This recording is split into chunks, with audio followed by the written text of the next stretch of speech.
uma pesquisa divulgada recentemente pela Sociedade Brasileira de Endocrinologia e Metabologia, existem no Brasil cerca de 45 milhões de pessoas obesas. Bom, quando se fala em combater esse problema, a primeira opção a surgir na cabeça das pessoas é a cirurgia de redução de estômago. E é sobre esse assunto que eu converso agora com o Dr. Ricardo Fittipaldi, integrante da Federação Brasileira de Gastroenterologia. Dr. Ricardo, muito obrigado por atender ao convite da CBN. Tudo bem, muito boa noite, é um prazer estar no programa de vocês. Igualmente, doutor Ricardo. Bom, cirurgia, toda ela, evidentemente, apresenta algum tipo de risco, mas quais são os relacionados a esse tipo de operação e qual o índice de mortalidade, hein, doutor? A cirurgia bariátrica ela é uma cirurgia que envolve riscos tanto do procedimento quanto riscos pós a cirurgia, né, pela desabsorção que ela causa dos nutrientes, né?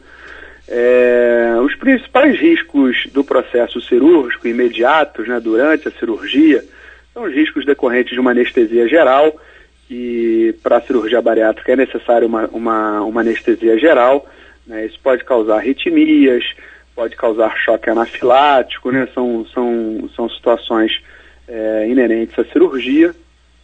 Anestesia, perdão. Uhum. Podemos ter riscos durante o ato cirúrgico, né, que seriam sangramentos por vezes que podem ser difíceis de ser controlados, né? E no pós-operatório a gente tem o risco um risco aumentado de infecções, né, infecções da parede abdominal, infecções do aparelho respiratório, porque o obeso é um paciente que respira mal, ventila pouco, né? Então acamado, né, num pós-operatório prolongado, ele aumenta o risco de ter uma infecção pulmonar, né, a pneumonia, como mais comumente é conhecida. Riscos de infecção da parede abdominal, como a gente já falou, riscos de deiscência da anastomose. O que é isso? Porque quando a gente faz a cirurgia, a gente costura o estômago numa alça de intestino, uhum, né? Isso é o que a gente chama de anastomose. E isso pode abrir, né, no obeso, a chance disso fica aumentada pelo excesso de tecido adiposo. O risco de uma deiscência aumenta, né, de uma descostura, vamos assim dizer, e fazendo com que comida, né, extravase para a cavidade abdominal, levando a uma infecção abdominal, né? Então, esses seriam os riscos do ato cirúrgico propriamente, né? E tardiamente, vale lembrar que toda cirurgia bariátrica, ou não todas, mas a imensa maioria, principalmente a que é mais utilizada hoje no Brasil, que é a técnica de Capella, ela é uma cirurgia que tem um componente desabsortivo. O que seria isso? Grande parte dos nutrientes que o paciente ingere deixam de ser absorvidos. E com isso, o paciente entra numa situação, numa carência de vitaminas e minerais, falta de nutrientes, falta de vitaminas, falta de minerais, falta de proteínas, porque o corpo não consegue absorver esses nutrientes. E a pessoa fica de repente debilitada, né? Mas sujeita a contrair outras doenças também. A resistência, o próprio sistema imunológico pode apresentar problemas, né? Exatamente. A gente aumenta o nosso risco de ter anemia, porque ferro, vitamina B12, ácido fólico deixam de ser absorvidos corretamente. Aumenta o risco da gente ter osteoporose por conta da má absorção do cálcio, da vitamina D. Riscos de infecção, como você muito bem colocou, pela dificuldade de absorção de vitamina C, do zinco, que são muito importantes no processo imunológico, né? Queda de cabelo, pele quebradiça, dificuldade de visão à noite, né, por falta de vitamina A, que é a chamada cegueira noturna. Ou seja, vários problemas que a gente pode ter decorrentes da falta de absorção de nutrientes, de vitaminas, minerais e proteínas. E qual o índice de mortalidade relacionado a essa cirurgia bariátrica, doutor Ricardo? A cirurgia bariátrica, na técnica que a gente conversou, que é a técnica de Capella, que hoje é a mais utilizada no Brasil, a mortalidade gira em torno de 1%. Mesmo utilizando o rigor da técnica, não é erro médico, não é nada disso, utilizando todo o rigor da técnica, a mortalidade gira em torno de 1%, seria um óbito a cada 100 pacientes que se submetem à cirurgia. Isso por conta do fato do paciente obeso ser um paciente que está sujeita a mais riscos, é um risco maior cardiovascular, um risco maior de infecções, como a gente já conversou. Então, a mortalidade acaba sendo também alta. Eu considero um índice alto, né, da técnica cirúrgica. Apesar de ser 1%, não deixa de ser elevado diante da importância da vida, né? Isso aqui é o fundamental. Exatamente. Quando a gente fala em procedimentos médicos, o índice de 1% é considerado um índice alto. Eu estou conversando aqui na CBN com o Dr. Ricardo Fittipaldi, integrante da Federação Brasileira de Gastroenterologia. Doutor, quais são as situações de obesidade em que a cirurgia bariátrica é indicada? De acordo com o Conselho Federal de Medicina, a cirurgia bariátrica ela está indicada para pacientes com índice de massa corporal acima de 35, quando a pessoa tem alguma comorbidade associada à obesidade. O que seria isso? Seria a obesidade mais uma pressão alta, por exemplo, um diabetes, uma doença de coluna grave causada pelo excesso de peso. Isso são as chamadas comorbidades, são doenças associadas e causadas pelo excesso de peso. Então, se a pessoa tem alguma dessas doenças com IMC a partir de 35, o Conselho Federal de Medicina aprova a cirurgia bariátrica para esse caso. Como é feito o cálculo? Ou então, no índice de massa corporal acima de 40, nesse caso não necessitando de comorbidades, basta ter o índice de massa corporal acima de 40. Como é feito esse cálculo do índice de massa corporal? Vamos lá, o índice de massa corporal a gente obtém ele através da divisão do peso pelo quadrado da altura. A gente pega o nosso peso, divide pela altura, pelo quadrado da nossa altura. Aí a gente chega ao índice de massa corporal, que é individual, obviamente, para cada pessoa. E é uma forma da gente classificar as pessoas em relação ao seu estado, vamos assim dizer, de excesso de peso, de normalidade. De acordo com esse índice, a gente consegue uniformizar, porque pessoas têm pesos e alturas diferentes, então ficaria muito difícil de compará-las. Então foi criada essa forma para a gente uniformizar todos os nossos pacientes. Você não acha que vem acontecendo muito hoje, doutor Ricardo, digamos, uma série de operações, cirurgias bariátricas feitas de forma indiscriminada? O que acontece? Eu não sou contra a cirurgia bariátrica, a questão não é essa, mas realmente eu concordo com o que você falou. Na minha opinião, hoje existe uma banalização da cirurgia bariátrica.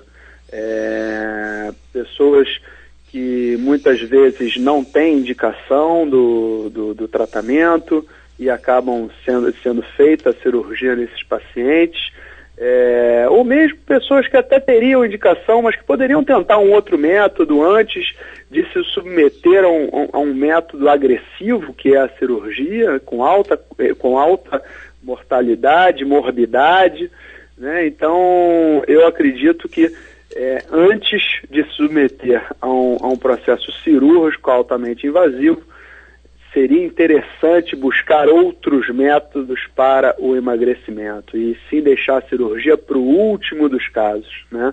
O paciente deve recorrer à cirurgia quando todas as alternativas já estiverem sido esgotadas e não como primeira solução para um problema. Existe hoje, né, no mundo inteiro, mas no Brasil também, vem se notando um crescimento cada vez maior da chamada obesidade abdominal, a chamada barriga do chope. Por que está acontecendo? Além, claro, do sedentarismo, né? Muita gente sedentária, alimentação inadequada, mas quais são os riscos da chamada obesidade abdominal? E a partir de que ponto uma pessoa já enfrentaria problemas relacionados a esse acúmulo de gordura no abdômen, doutor Ricardo? Isso é um ponto muito importante, porque a cirurgia, a gordura abdominal, ela é justamente a mais grave, né? É ela que está mais associada à pressão alta, diabetes, a risco cardiovascular, né, derrame, infarto. Então, é justamente a pior gordura que tem. Aquela gordura que é mais coxa, quadril e culote, pneu, por incrível que pareça, ela é menos deletéria para o paciente.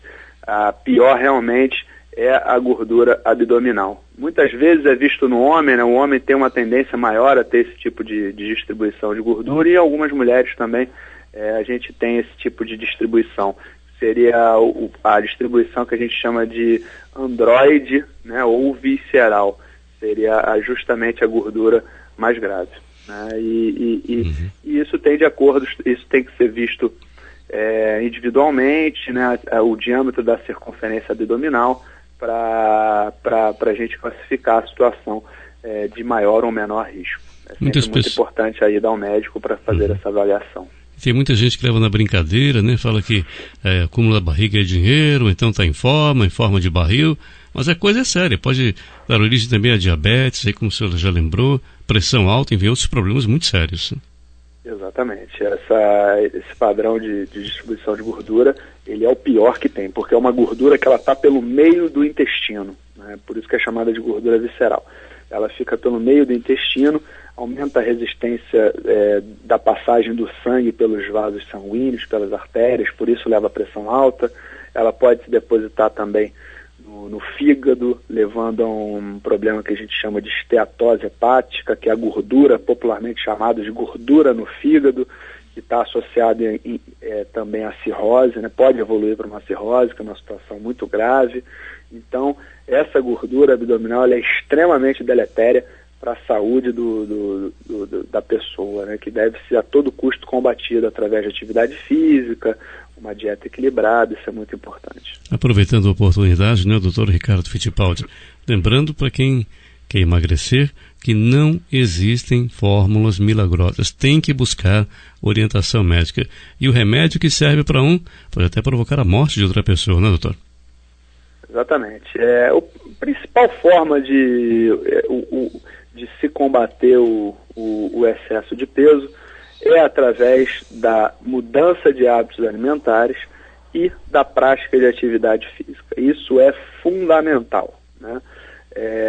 Só assim que a gente vai conseguir perder e principalmente manter o nosso peso. É mudar o hábito, é ter uma alimentação mais saudável e praticando a atividade física. Comer muita fruta, muito legume, muita verdura, carboidrato na dose certa, uma dieta equilibrada, balanceada, evitar frituras, evitar gorduras, evitar embutidos, salaminho, presunto, são alimentos que são altamente gordurosos, né? Evitar empanados, bifes à milanesa, tudo que leve muita gordura e principalmente praticar atividade física. Isso também é algo muito importante, pois ajuda a queimar calorias, faz com que a gente perca peso mais rapidamente, mantenha o nosso peso, diminua colesterol, diminui triglicerídeo, aumenta a nossa capacidade respiratória.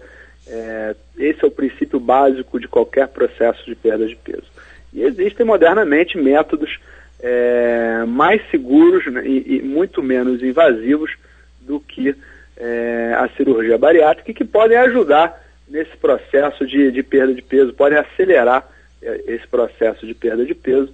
E como exemplo que nós temos hoje amplamente uma técnica nova que vem sendo muito utilizada atualmente, que seria o balão intragástrico. Também é algo muito interessante. Como é que ele funciona, hein, doutor Ricardo?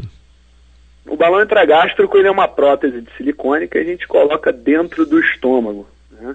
Ele é colocado por endoscopia, ou seja, é um procedimento que não é cirúrgico, é um procedimento feito por endoscopia, não necessita de anestesia geral, o paciente tem alta, vai embora para casa no mesmo dia, né?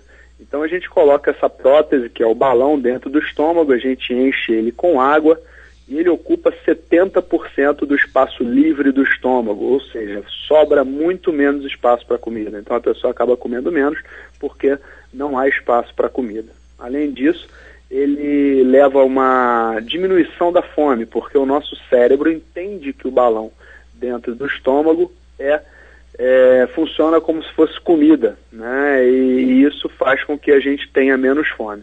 E quando come com uma quantidade bem pequena de comida, a gente fica logo satisfeito. Então, isso, aliado a um programa de reeducação alimentar e atividade física, a gente consegue sucessos muito satisfatórios, muito grandes nessa área. Doutor Ricardo, muito obrigado pela gentileza da entrevista aqui na CBN e até a próxima ocasião. Eu que agradeço, foi um prazer, uma boa noite a todos. Ricardo Fittipaldi, integrante da Federação Brasileira de Gastroenterologia, conversou comigo aqui na CBN.